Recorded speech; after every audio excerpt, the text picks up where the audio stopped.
Yes, welcome back to the channel. Another Premier League weekend is upon us with three massive games. Newcastle, Chelsea, Spurs, Liverpool, Arsenal travel to Everton, and will Manchester City as well steamroll West Ham. We've got Terry back on the channel. Happy birthday. You're officially an old man. How's things anyway? I'm good. I found out the other day, officially, I've always been this. Even when you're 1 year old, you were this, but I'm a geriatric millennial is the official term for when you're born in 1985. So yeah, it's kind of weird turning 40. It's weird. Like, I don't feel it. Like, when you're younger, you're like 16, 17, you're 40. Oh my God, well old. I feel all right for 40. But they say life begins now. I don't really know what that means, other than I think the next 40 years of your life, you're going to remember it all. Where I think the first 40 years, you forget most of it. Do you know what I mean? You're a kid. So, but no, all good, mate. And thank you. A lot of great birthday wishes this week. A bit of a party on Friday night as well, which will be fun. And yeah, looking forward to it. Yeah, I'm sure it'd be a laugh. There's a lot of decent games on this weekend. I want to start with the early kickoff: Newcastle versus Chelsea. Obviously, there's a lot of talk about Enzo Maresca. Could he potentially take over Pep at City?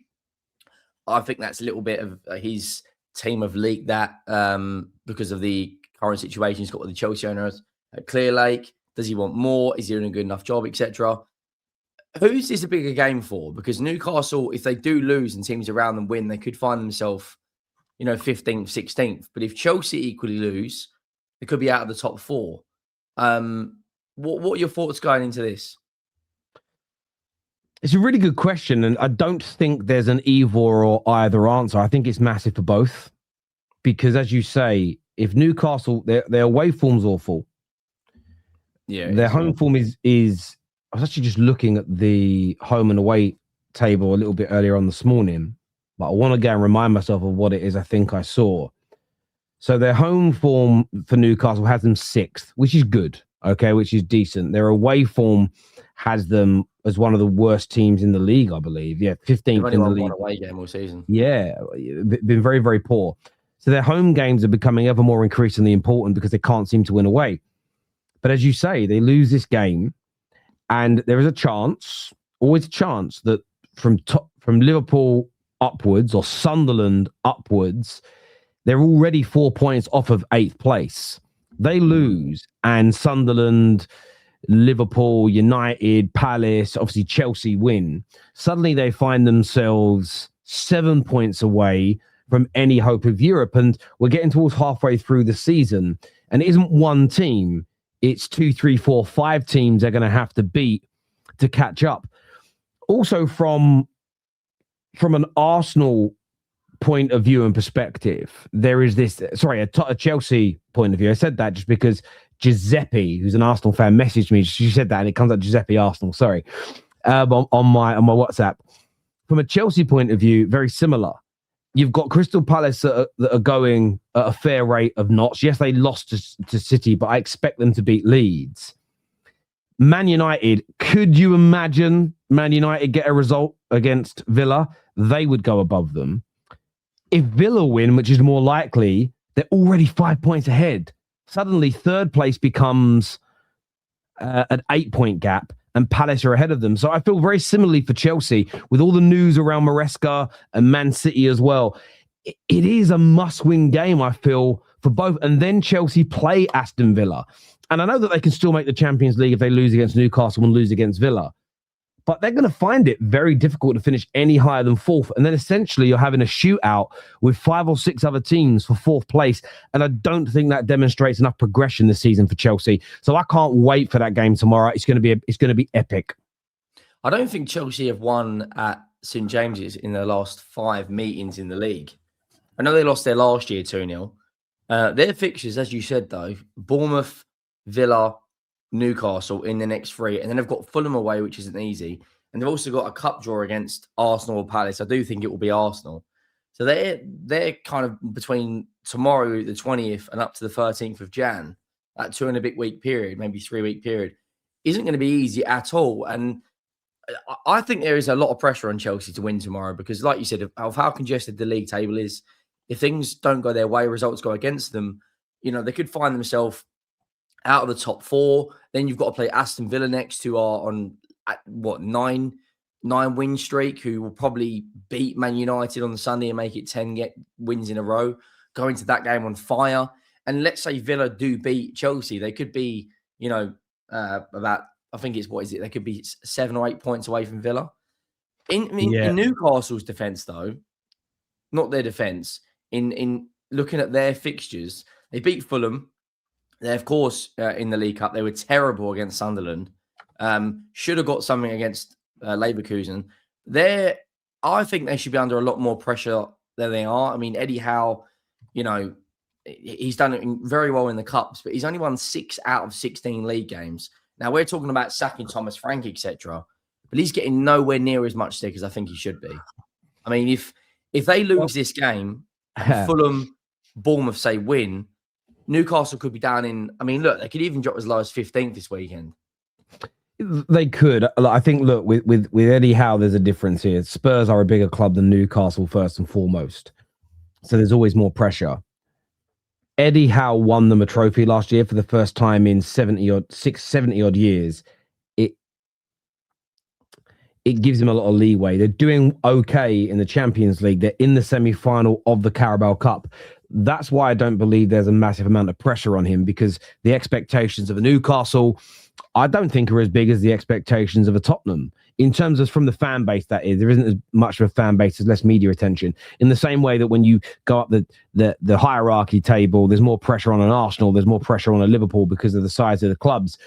But they haven't been good enough in the league this year. But I do say this, with their away form hasn't been great, but I've watched a lot of Newcastle games where I've been surprised they haven't won matches. And I think they're sort of one of those teams that hasn't got the results, but performance-wise, I know their fans will nitpick more than I will because it's their club.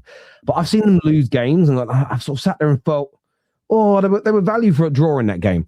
Or I've seen them draw and gone, probably the better team, and not got over the line. I think because the performances haven't been bad. The trophy last season, semi-finals of the Cup, I think that's why Eddie Howe gets...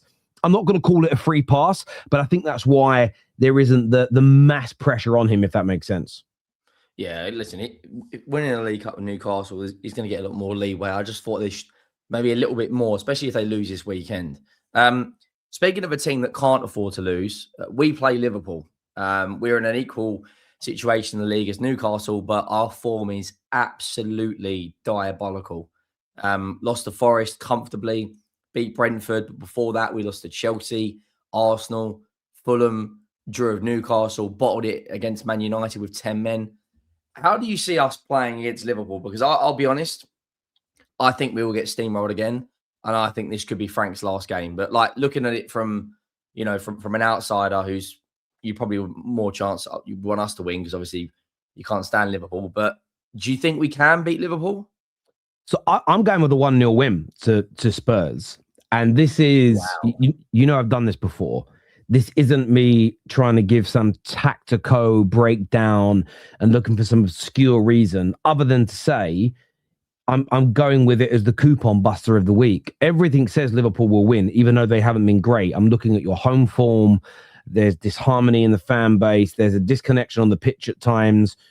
The home form is horrendous, has been for a long time.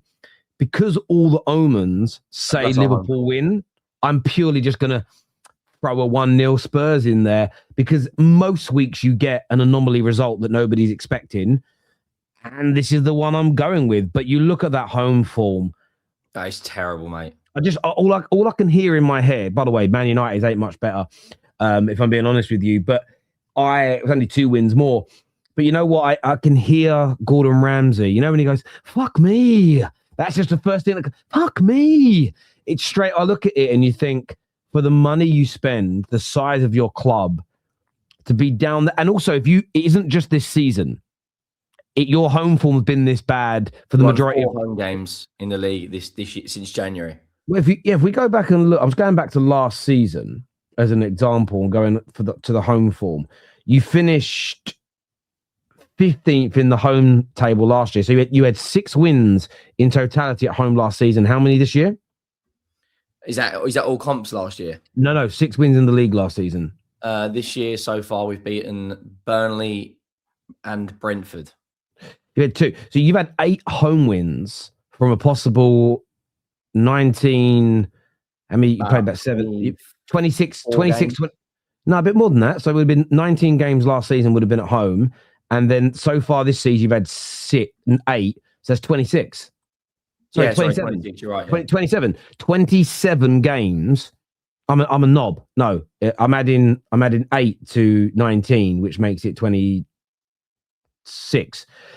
Yes. No, I'm thick. I'm so dumb. Honestly, I've got turn 40. My brain doesn't work. 19, 20, and then 27. It is 27. My brain was working. 27 home games. You've had 8 wins in the last. Less than what? That's what, as a percentage, is what? 24, 25%, 8, 16.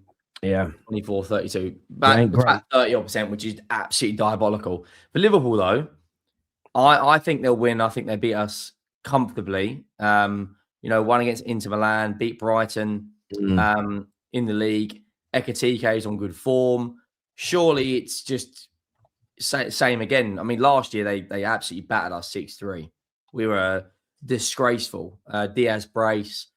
I remember Trent got that lovely assist. I think we'll lose. I think the crowd will be, on the players' backs very, very early on if we don't come at the blocks firing.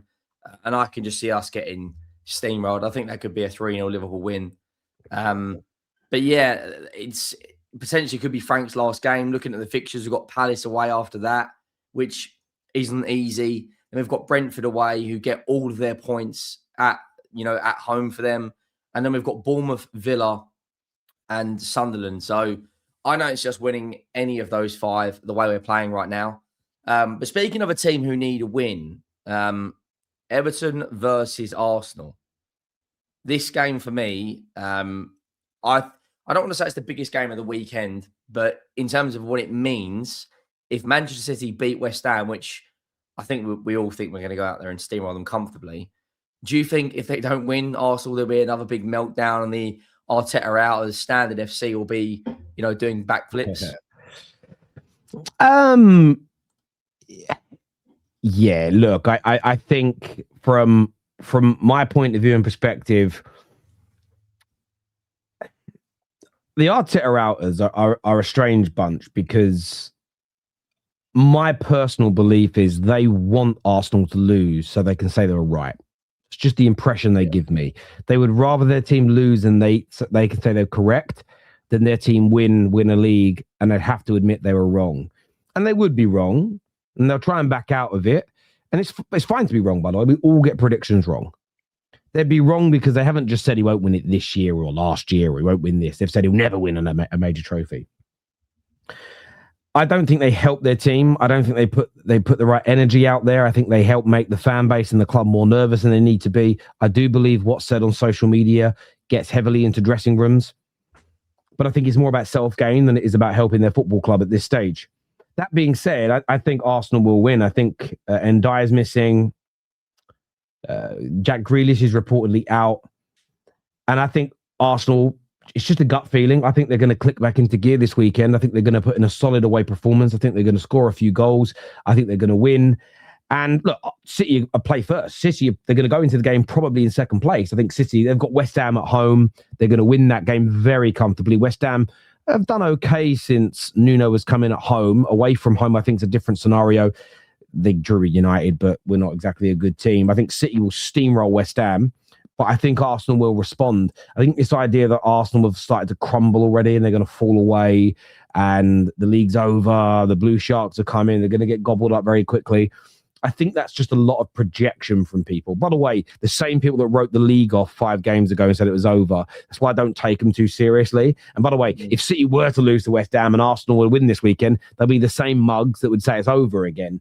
There's a lot of hyperbole. They're very much over the top. They're very polarizing in their opinion. But I think Arsenal win. I think they win well. But I agree with you. I think it is needed to settle a few nerves. I do agree with that. Who do you think starts in the striker role? A lot of speak this week about Gyökeres getting quite a fair amount of stick his way. Marino, of course, has done very well up front. Gabriel Jesus is back. Do you think if Mourinho starts again, that will just destroy Gyökeres' confidence?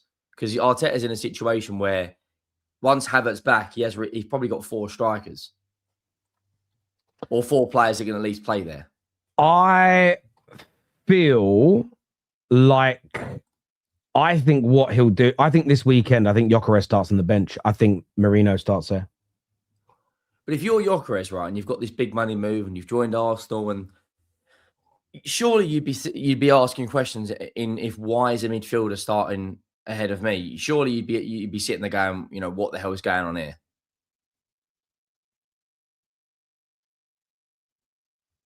I think he's glitched. But yeah, if it was me and I'm Victor Gyökeres, I'd be asking serious questions in why is Mikel Merino, who is, let's be honest, a central midfielder, starting ahead of me, because you look at Gabriel Jesus is back now, and of course he come on against Wolves. He also played in the Champions League 30 minutes against Club Bruges. But in terms of this weekend, I think it's a massive game for Arsenal. And if they don't win, looking at the fact that Man City have got to play West Ham, which you would imagine they would comfortably steamroll them. Not gonna lie, I'll be honest. If Man City don't score 4 goals, then I would be absolutely astonished, because that West Ham team defensively are one of the worst teams in the league on current form. I don't remember the last time they won a game. I don't think they've won any of their last 5. But look, we are going to wrap up. Make sure you drop a like. Make sure you hit that subscribe button. And I'll see you next time. I'm out.